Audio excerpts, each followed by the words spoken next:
Bloom into you. Thanks, Nanami. Bloom into you. Okay, we're gonna be here all day if I don't do something. Alright. Bloom into the pronoun that's used to refer to the person or people that the speaker is addressing has warmed the hearts of many as the cold sets in around us.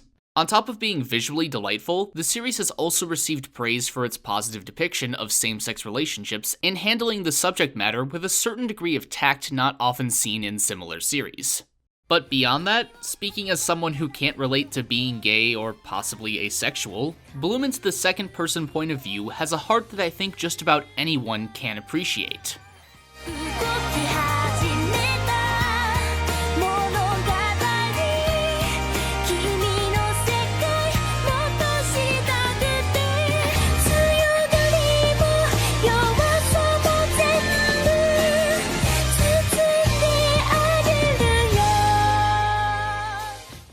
As much as Bloom into Not Me is a love story between our leading ladies, Koito and Nanami, it's also a story about love. You might say, well, no duh, of course it's about love, but specifically what I mean is this series honestly and intimately explores what it means to fall for someone and the nuances of why.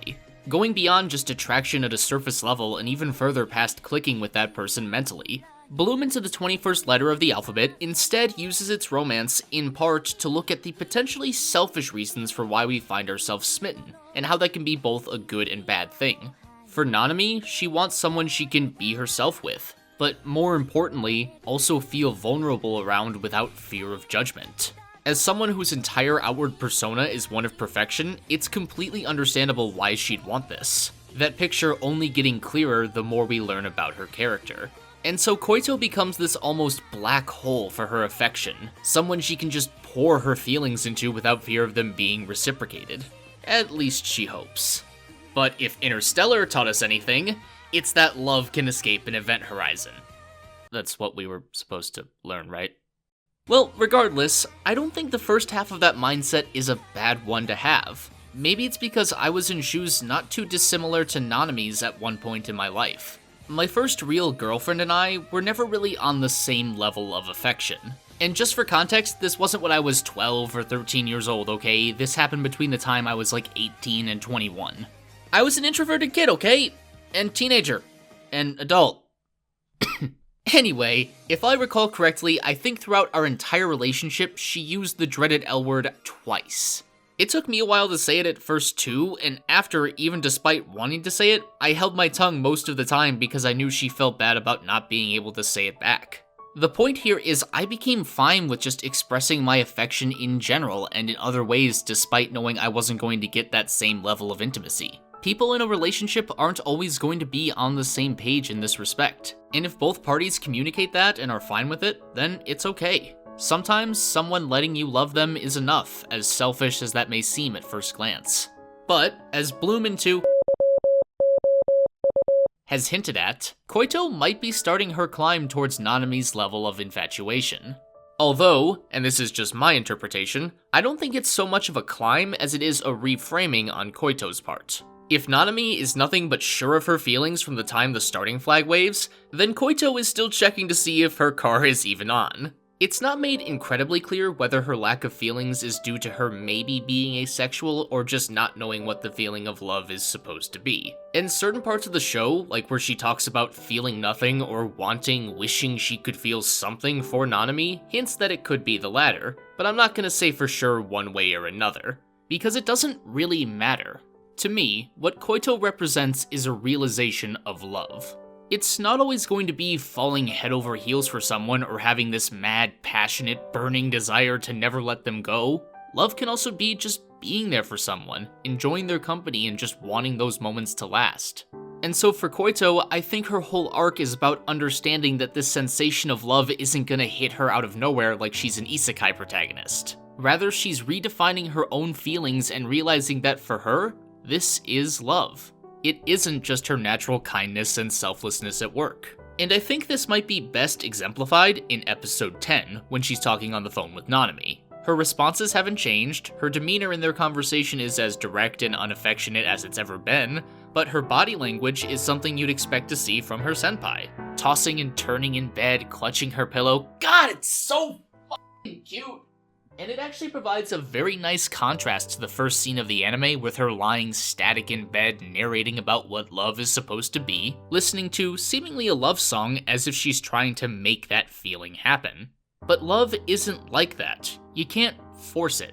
Which is why this scene is so great, because it seems that throughout the series, Koito has been trying to make herself fall in love when really it might have already happened without her knowing. It's just gonna take a bit more reframing for her to fully realize it.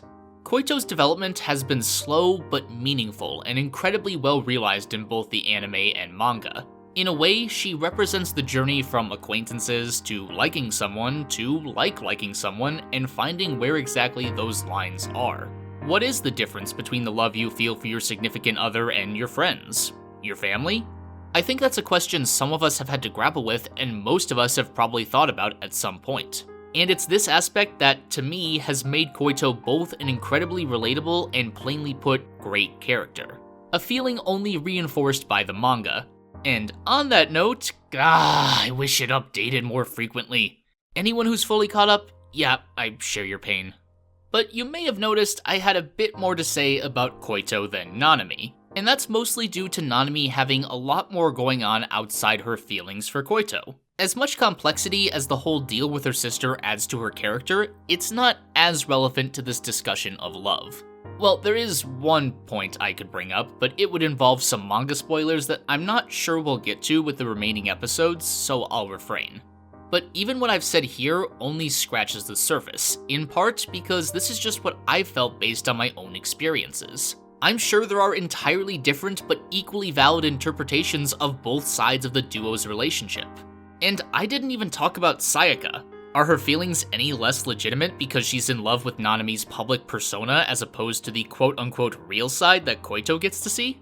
I don't know. Like with most of the subject matter in this series, the answers and analysis in general are going to be highly personal based on your own experiences. We are talking about love after all. And I'm honestly not sure if I've said everything I might want to say, but this feels like a good stopping point for now. Feel free to leave your own comments and feelings on the series or anything I talked about down below. Stay awesome, and I'll see you next time.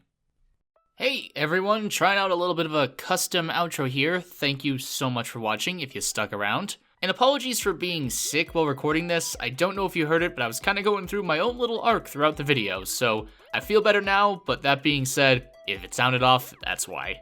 Also, let me tell you, because of my whole gag, it was really hard to call you Koito, because I've been calling her you all season. Same with Toko, so that was a struggle. But yeah, I wanted to be a little more positive given the reception of my last video, so thanks again for sticking around watching. I hope you have a happy holidays, and an especially big thanks goes out to my awesome patrons, PenguinPandaZero, OverjoyedSoup, MVPino, James Morton, Marbled Ranger, Spudge, Beorn, and everyone else whose support helps make videos like these possible.